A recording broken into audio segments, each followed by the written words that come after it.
أعوذ بالله من الشيطان الرجيم.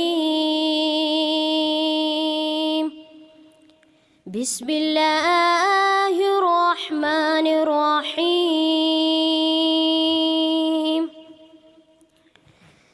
أرأيت الذي يكذب بالدين فذلك الذي يدعو اليتيم ولا يحض على طعام المسكين فويل للمصلين